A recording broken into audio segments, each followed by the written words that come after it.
कई सालों पहले की बात है, जब एक सुंदर सा परिदेश हुआ करता था। उस परिदेश में सुंदर सुंदर परियां रहा करती थी। वहीं एक छोटे से घर में मोहिनी और सुहानी नाम की दो परी बहनें रहती थीं। उन दोनों के माता पिता नहीं थे, वो अनाथ थीं।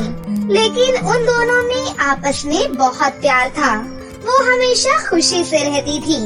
ऐसे ही एक दिन वो दोनों परी बहनें पृथ्वी लोक के मॉल में शॉपिंग करने के लिए जाती हैं। शॉपिंग करने के बाद दोनों जैसे ही मॉल से बाहर निकल रही थीं कि तभी उन्हें वहाँ 5 गरीब लड़कियाँ दिखाई देती हैं।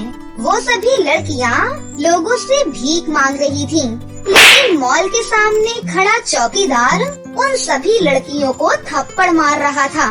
तभी अचानक सुहानी देखती है कि एक लड़की के सर पर चोट लग गई है और उसमें से बहुत खून बह रहा है। ये देखकर सुहानी परी से रहा नहीं जाता और वो चौकीदार को डांटने लगती है। अरे निर्दयी इंसान, तुम पागल हो क्या? इन मासूम बच्चियों को मारते हुए तुम्हें शर्म आनी चाहिए। ओ मैम साहब, ये सब मैं मेरी मालकिन के कहने पर ही कर रहा हूँ। ये सभी लड़कियाँ रोजाना यहाँ पर आ जाती हैं और यहाँ भीख मांगकर मॉल में आने वाले सभी कस्टमर को परेशान करती हैं, इसीलिए भगा रहा हूँ। कि तभी वहाँ मॉल की मालकिन भी आ जाती है और चौकीदार की बातों से सहमति जताने लगती है। अरे परी जी, इन भिखारियों पर इतना तरस मत खाइए। ये बहुत ही चालाक लोग हैं, पता नहीं कहाँ कहाँ से आ जाते हैं। ये लोग तो गंदी नाली के कीड़े हैं। अरे रहने दे सुहानी, इनसे बहस करने का कोई फायदा नहीं है, छोड़ इन्हें। फिर चौकीदार और मालकिन के जाने के बाद वो परियां उन 5 लड़कियों के पास जाती हैं। क्या हुआ बेटा, तुम 5 यहाँ पर भीख क्यों मांग रही हो? तुम्हें किसी चीज की जरूरत है क्या? परी जी, हम बहुत भूखे हैं। हमने 3 दिनों से खाना भी नहीं खाया है। कोई हमें खाना ही नहीं देता। हम लोगों से कितनी भी मिन्नतें कर ले, लेकिन कोई भी हमारी मदद नहीं करता। ये सुनकर दोनों परी बहनों को उन पर बहुत तरस आता है। बेटा परेशान मत हो, तुम्हें भूख लगी है ना? चलो हम तुम्हें टेस्टी टेस्टी खाना खिलाते हैं। उसके बाद दोनों बहनी उन बच्चों को पास के एक रेस्टोरेंट में ले जाकर उन्हें खाना खिलाने लगती हैं और वो बहुत ही मजे से खाना खाती हैं। फिर खाना खाने के बाद वो परियां उन लड़कियों से पूछती हैं, आखिर तुम सब इस तरह यहाँ भीख क्यों मांग रही थी? तुम्हारे माता पिता कहाँ पर हैं? और तुम लोगों का कोई घर नहीं है क्या? कहाँ रहती हो तुम लोग? हम 5 बहनी है परी जी, और हम सब अनाथ हैं। हमारा इस दुनिया में कोई भी नहीं है। कुछ दिनों पहले तक हम एक अनाथ आश्रम में रहते थे, लेकिन हमें वहाँ से भी निकाल दिया गया। अब हम सड़क पर फुटपाथ पर ही सोते हैं। हमारा कोई भी नहीं है। हाँ परी जी, पेट भरने के लिए हमें लोगों से भीख मांगनी पड़ती है। हमारे माता पिता का देहांत कई साल पहले हो गया था, लेकिन क्या करे परी जी, हमारी कोई मदद भी नहीं करता है। माता पिता के ना रहने से कितनी तकलीफ होती है हमें पता है, क्योंकि हमारे भी माता पिता नहीं हैं। बहन, हमें इन बच्चियों के रहने खाने का इंतजाम करना होगा, नहीं तो ये बेचारियाँ कहाँ पर रहेंगी। लेकिन हमारे पास इतने पैसे नहीं है कि हम इन सभी बच्चियों के रहने खाने का इंतजाम कर सकें।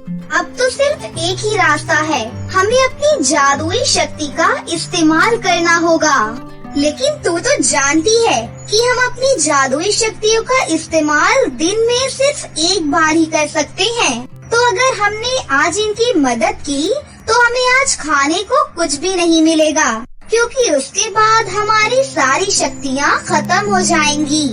इन बच्चियों की भलाई करने में अगर हमारी शक्तियाँ खत्म हो जाती हैं तो हो जाएं, लेकिन मैं इन्हें दुखी नहीं देख सकती हूँ। इन्हें तो कई दिन खाना भी नहीं मिलता। हमें अगर आज खाना नहीं मिलेगा तो कोई बात नहीं। तो बिल्कुल ठीक कहती है बहन, हमें इनकी मदद करनी चाहिए। उसके बाद वो दोनों बहनें अपने जादू से उन सभी बच्चियों को लेकर एक नदी के किनारे पहुंच जाती हैं। फिर वो दोनों नदी के किनारे की मिट्टी खोदने लगती हैं और उस मिट्टी से वो दोनों 5 फ्रॉक तैयार कर लेती हैं। उसके बाद वो दोनों अपनी जादुई छड़ी को उन 5 फ्रॉक के ऊपर रख देती हैं और बोलती हैं, चलो बहन, अब हम दोनों को मंत्र पढ़ना शुरू कर देना चाहिए। फिर वो दोनों बहनें जोर जोर से मंत्र पढ़ने लगती हैं और थोड़ी ही देर के बाद दोनों बहनों की जादुई छड़ी से एक तेज रोशनी बाहर निकलकर 5 जादुई फ्रॉक के चारों तरफ फैल जाती है और अगले ही पल वो 5 फ्रॉक सुंदर सुंदर रंग बिरंगे फ्रॉक में बदल जाते हैं।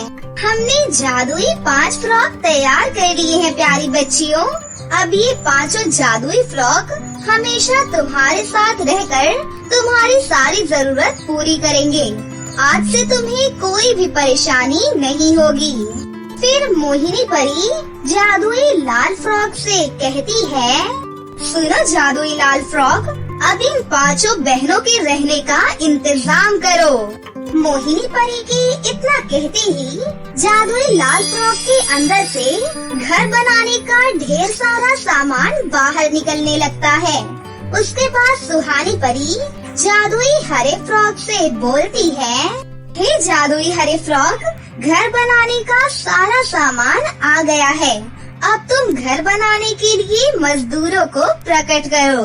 उसके बाद जादुई हरे फ्रॉक के अंदर से ढेर सारे मजदूर बाहर निकलने लगते हैं। फिर वो सारे मजदूर वहाँ जल्दी जल्दी घर बनाना शुरू कर देते हैं और देखते ही देखते बस कुछ ही देर में नदी के किनारे एक बहुत बड़ा घर बनकर तैयार हो जाता है। ये देख वो सभी 5 बहनें खुशी से उछल पड़ती हैं। इतना सुंदर घर देखकर उनकी खुशी का कोई ठिकाना ही नहीं था। फिर वो दोनों परी बहनें उन 5 बहनों से कहती हैं, देखो बेटा, ये बैगनी फ्रॉक तुम सभी को रोजाना स्वादिष्ट स्वादिष्ट खाना पका कर देगा। चलो, हमने तुम्हारे रहने और खाने का इंतजाम कर दिया। अब तो तुम सब खुश हो ना? और हाँ, ये बाकी के दोनों पीले और नीले फ्रॉक तुम्हारी हर मुसीबत से हिफाजत करेंगे। हाँ परी जी, आपने हम सब पर बहुत बड़ा उपकार किया है, वरना आज के जमाने में कौन किसकी मदद करता है। सच में आप दोनों बहुत अच्छी हो। अब हमें कोई भी परेशानी नहीं है। Thank you so much. चलो ठीक है, अब हमारे परी लोग जाने का वक्त हो रहा है। ठीक है, अब हम चलते हैं, नहीं तो परी लोग का दरवाजा बंद हो जाएगा। इस तरह उन 5 अनाथ बहनों का भला करके दोनों परी बहनें अपने घर वापस लौट जाती हैं। उस दिन के बाद से वो 5 बहनें बिना किसी तकलीफ के उस घर में आराम से रहने लगती हैं। लेकिन फिर कुछ दिनों के बाद पास के जंगल में रहने वाली एक खतरनाक चुड़ैल नदी में पानी पीने के लिए आती है कि तभी चुड़ैल की नजर उस घर में रह रही 5 बहनों पर पड़ती है। अरे वाह, यहाँ तो ढेर सारी लड़कियाँ हैं। आज तो मेरी दावत होने वाली है। उसके बाद चुड़ैल उन 5 बहनों को मारने के लिए घर के अंदर दाखिल हो जाती है। चुड़ैल को देखकर वो 5 बहनें डर के मारे थर थर कांपने लगती हैं। अरे अचानक यहाँ पर चुड़ैल कैसे आ गई? ये तो बहुत खतरनाक है। अब हमें कौन बचाएगा? लगता है आज हमारा आखिरी दिन है। ये चुड़ैल तो अब हमें मार कर खा जाएगी।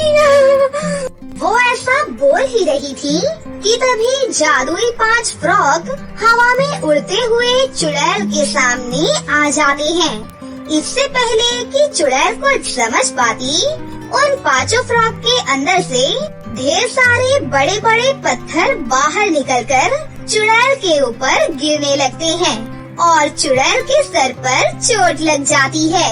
अरे मर गई रे, अरे मेरा सर फूट गया, अरे कोई बचाओ मुझे, छोड़ो मुझे। चुड़ैल को घायल देखकर पांचों बहनें उस चुड़ैल को पकड़कर उसकी पिटाई करने लगती हैं। उसके बाद चुड़ैल किसी तरह अपनी जान बचाकर वहाँ से भाग निकलती है। उस दिन के बाद से चुड़ैल दोबारा नदी के किनारे जाने की हिम्मत भी नहीं करती और यहाँ पांचों बहनें उस बड़े से घर में जादुई 5 फ्रॉक के साथ हंसी खुशी से अपनी जिंदगी जीने लगती हैं। बहुत समय पहले की बात है। राजस्थान के एक शहर में स्नेहा अपनी सौतेली माँ सरस्वती और पिताजी रामकिशन के साथ में रहती थी। स्नेहा एक बहुत ही शांत और नेक दिल की लड़की थी। उसमें बस एक ही कमी थी, वो था उसका काला रंग। स्नेहा के काले रंग की वजह से सभी लोग उसका बहुत मजाक उड़ाया करते थे। कोई स्नेहा को काला भालू तो कोई कल्लू माई कहकर उसका मजाक उड़ाया करता था। स्नेहा की सौतेली माँ सरस्वती स्नेहा का बहुत अच्छे से ध्यान रखा करती थी। स्नेहा की सगी माँ के गुजर जाने के बाद स्नेहा की सौतेली माँ ने ही स्नेहा का पालन पोषण किया था। गांव मोहल्ले के सभी बच्चे जब कभी भी स्नेहा का उसके काले रंग की वजह से मजाक उड़ाते तो उसकी सौतेली माँ उसको अपने गले से लगाकर समझाया करती थी कि रंग रूप सब ऊपर वाले की देन है, इंसान की पहचान तो उसके अच्छे कर्मों से होती है। इसी तरह दिन गुजर रहे थे और एक दिन, प्यारे बच्चों, हमारे स्कूल में क्रिसमस ट्री के मौके पर सभी बच्चों के लिए एनुअल फंक्शन मनाया जा रहा है। इस फंक्शन में सभी बच्चे अच्छे अच्छे ड्रेसेस पहन कर आएंगे। क्लास के सभी बच्चे आपस में डिवाइड होकर 2-2 का पैर बना ले। हर ग्रुप में एक लड़का और एक लड़की होनी चाहिए जो अपनी एक परफॉर्मेंस तैयार कर ले। इतना कहकर टीचर वहाँ से चली जाती है और क्लास के सभी बच्चे आपस में बात करने में लग जाते हैं। कोई कहता है कि मैं तो हाई हील्स के सैंडल और उस पर एक सुंदर सा गाउन पहन कर आऊंगी। तो कोई कहता है मेरे पिताजी मेरे लिए मुंबई से एक शॉर्ट ड्रेस लेकर आए थे, मैं वही पहन कर आऊंगी। लड़के भी आपस में बात करने में लगे हुए थे। मैं उस लड़की के साथ परफॉर्मेंस करूंगा जो क्लास में सबसे सुंदर होगी। ऐसे ही तरह तरह की बातें हो रही थी, परंतु स्नेहा क्लास में अकेले ही बैठी बैठी कुछ सोच रही थी कि उसके पास ना तो पहनने के लिए ज्यादा सुंदर कपड़े हैं और ना ही कोई लड़का उसका काला रंग देखकर उसके साथ पैर बनाएगा। स्नेहा की क्लास की सबसे सुंदर लड़की रिमझिम कहती है, मुझे तो पता है स्कूल का सबसे हैंडसम लड़का रोहन तो पक्का मेरे साथ ही पैर बनाएगा। हम दोनों कपल डांस में कितने सुंदर लगेंगे। मैं तो सोच सोच कर अभी से पागल हो रही हूँ। स्नेहा से कोई भी क्लास का लड़का बात नहीं कर रहा था, तो वो बेचारी उदास होकर क्लास से बाहर जा रही होती है कि तभी रोहन उसे रोक लेता है। अरे स्नेहा, तुम अकेली कहाँ पर जा रही हो? क्या मैं तुम्हारे साथ चल सकता हूँ? हाँ रोहन, क्यों नहीं। रोहन और स्नेहा को इस तरह बातें करता देख रिमझिम को जलन होने लगती है। उसके बाद रोहन और स्नेहा जाकर एक बेंच पर बैठ जाते हैं। रोहन पूरे स्कूल में सबसे हैंडसम और डैशिंग लड़का था। स्कूल की सभी लड़कियां उस पर फिदा थीं। रोहन हैंडसम और डैशिंग होने के साथ साथ दिल का बहुत ही साफ लड़का भी था। वो जानता था कि कोई भी लड़का स्नेहा के साथ पार्टिसिपेट करने के लिए तैयार नहीं होगा, इसलिए वो खुद ही स्नेहा के साथ पार्टिसिपेट करना चाहता था। परंतु कहीं न कहीं रोहन को भी स्नेहा से बात करने में डर लग रहा था। रोहन, तुम इतनी देर से मेरे साथ बैठे हो और कुछ बोलते भी नहीं हो। अगर कोई बात हो तो तुम मुझे बिना डरे बोल सकते हो। नहीं स्नेहा, ऐसी कोई बात नहीं है। मैं तुमसे केवल एनुअल फंक्शन के बारे में ही बात करने आया था। नहीं, मैं उस दिन छुट्टी पर रहूंगी। मेरा एनुअल फंक्शन में पार्टिसिपेट करने का मन नहीं है। लेकिन क्यों स्नेहा, तुम तो बहुत अच्छा डांस जानती हो। मुझे तो लगता है कि इस बार एनुअल डे की ट्रॉफी तुम्हारे ही हाथ आने वाली है। डांस तो मैं जानती हूँ, परंतु तुम नहीं समझ सकते रोहन। बात केवल डांस की नहीं है। मेरे साथ पैर बनाने के लिए एक लड़का भी तो चाहिए।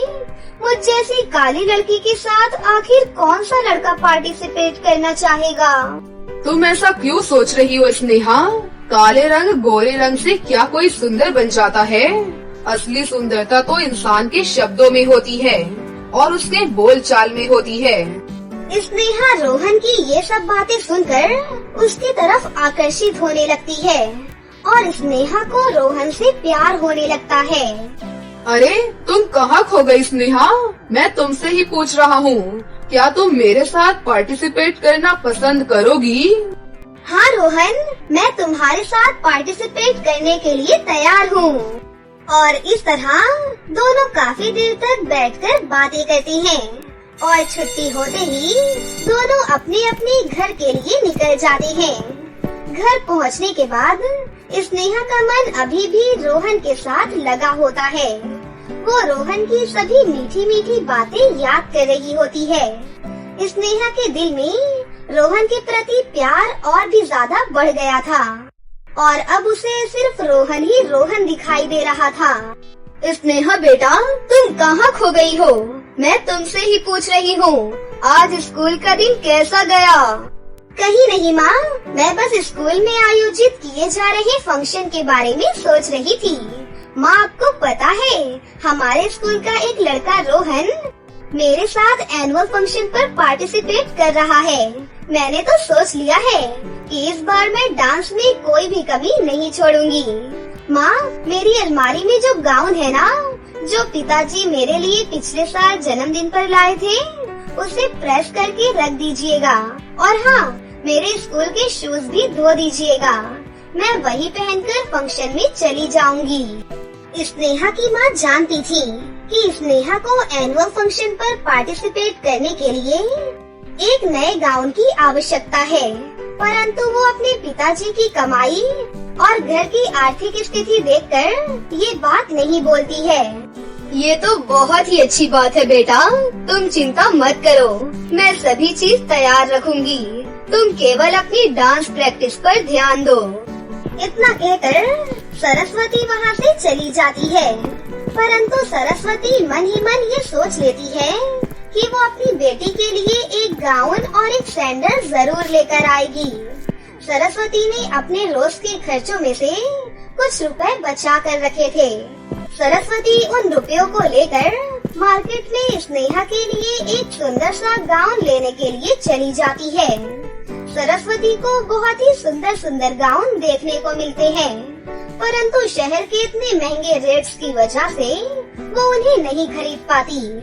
सरस्वती एक बहुत बड़े शोरूम के बाहर खड़े होकर एक सुंदर से गाउन को देख रही होती है कि तभी उस शोरूम का मालिक बाहर निकलकर सरस्वती को डांटने लगता है। मैं तुझे पिछले 10 मिनट से देख रहा हूँ कि तू यहीं खड़ी होकर मेरी दुकान पर नजर बनाए हुए है। मुझे तो तू कोई चोर उचक्की लगती है। जरूर तेरा इरादा मेरी दुकान से चोरी करने का है। रुक, अभी मैं पुलिस को बुलाता हूँ। अरे नहीं नहीं मालिक, मैं तो केवल अपनी बेटी के लिए सुंदर सा गाउन देख रही थी। ये देखिए, मेरे पास रुपए भी हैं। ये क्या, तू तो केवल 500 रुपए लेकर आई है। 500 में तो हमारे शोरूम में एक रुमाल भी नहीं मिलता। ये तो फिर भी पूरे 10,000 रुपए का गाउन है। माफ कीजिए सरकार, मैं अभी यहाँ से चली जाती हूँ। कृपया पुलिस को न बुलाइए।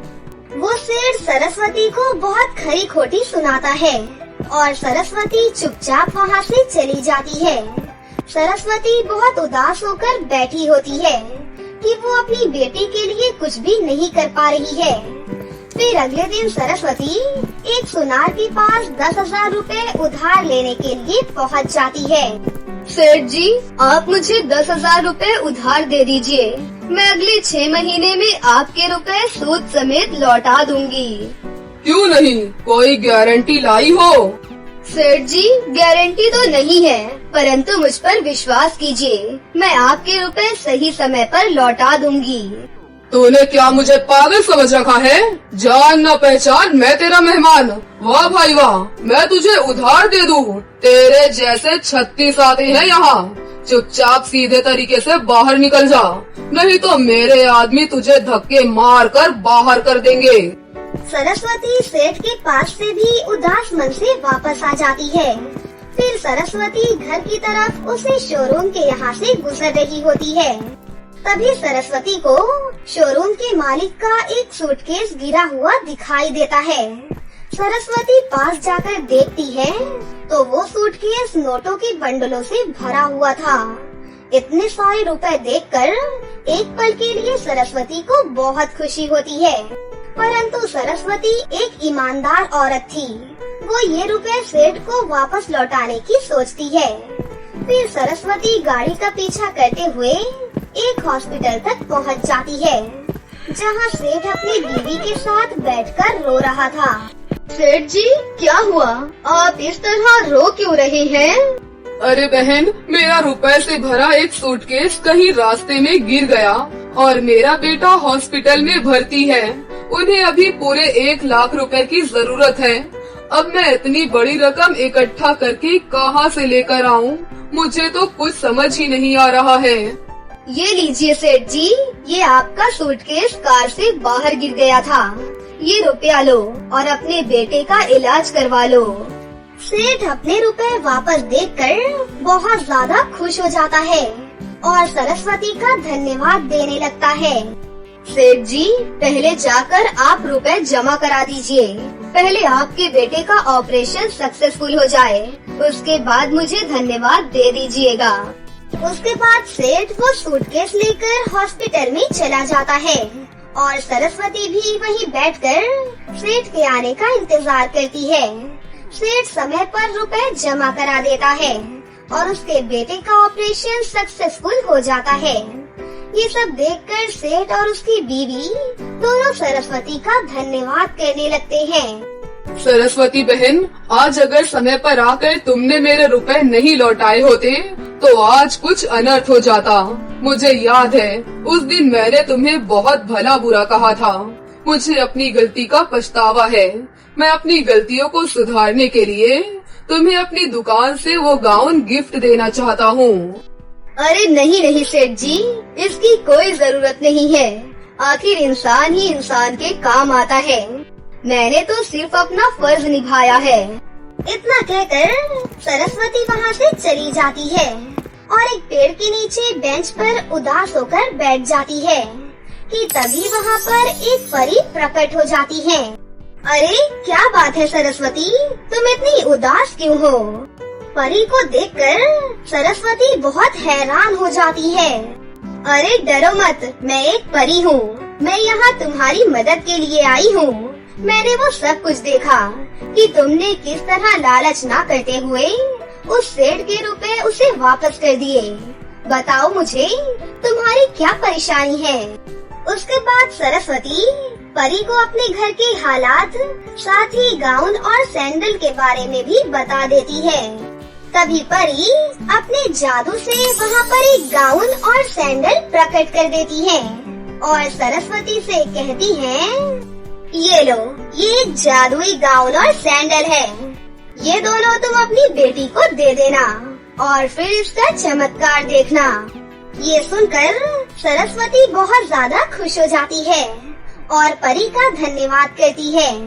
उसके बाद सरस्वती वो जादुई गाउन और सैंडल लेकर अपने घर वापस आ जाती है। स्नेहा बेटा, ये देखो तुम्हारी माँ तुम्हारे लिए क्या लेकर आई है। वाह माँ, ये तो ब्रांडेड गाउन और सैंडल है। मुझे तो अपनी आंखों पर विश्वास ही नहीं हो रहा है कि आप इतना सुंदर गाउन और सैंडल मेरे लिए लाई हो। हाँ बेटी, ये सिर्फ तुम्हारे लिए है और अब तुम ये गाउन पहनकर एनुअल फंक्शन में पार्टिसिपेट कर सकती हो। स्नेहा वो गाउन और सैंडल देखकर बहुत ज्यादा खुश हो जाती है और फिर स्नेहा उस गाउन और सैंडल को पहनकर देखने लगती है। कि तभी एक जादू होता है और वो बहुत ही खूबसूरत और गोरी हो जाती है। ये देखकर उसकी माँ भी बहुत ज्यादा खुश हो जाती है और वो स्नेहा को परी के बारे में सब कुछ बता देती है। इसके बाद अगली सुबह स्नेहा वो गाउन और सैंडल पहनकर तैयार होकर एनुअल डे में पार्टिसिपेट करने चली जाती है।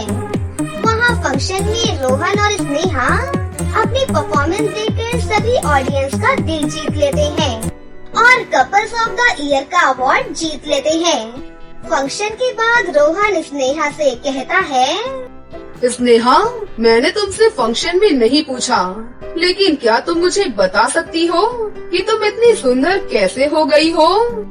उसके बाद स्नेहा रोहन को परी के बारे में सब कुछ बता देती है। फिर कुछ दिनों के बाद जादुई गाउन और सैंडल की वजह से स्नेहा और उसके माता पिता बहुत ज्यादा अमीर हो जाते हैं। साथ ही स्कूल में सभी लड़के और लड़कियां स्नेहा को पसंद करने लगते हैं और सभी लोग उसके फ्रेंड्स बन जाते हैं। लेकिन वहीं दूसरी तरफ रिमझिम को ये सब देखकर बहुत गुस्सा आता है। ऐसे ही धीरे धीरे रोहन को भी स्नेहा से प्यार होने लगता है और एक दिन स्कूल के पार्क में रोहन स्नेहा को प्रपोज कर देता है। स्नेहा, मैं तुमसे बहुत प्यार करता हूँ। क्या तुम मुझसे शादी करना चाहोगी? हाँ रोहन, क्यों नहीं, मैं भी तुमसे बहुत प्यार करती हूँ। तो फिर ठीक है, हम अपनी पढ़ाई खत्म होने के बाद शादी कर लेंगे। इस तरह वो दोनों बहुत खुश हो जाते हैं। ऐसे ही दिन बीतने लगते हैं और उनकी पढ़ाई खत्म होने के बाद रोहन और स्नेहा शादी कर लेते हैं और हंसी खुशी से एक साथ रहने लगते हैं।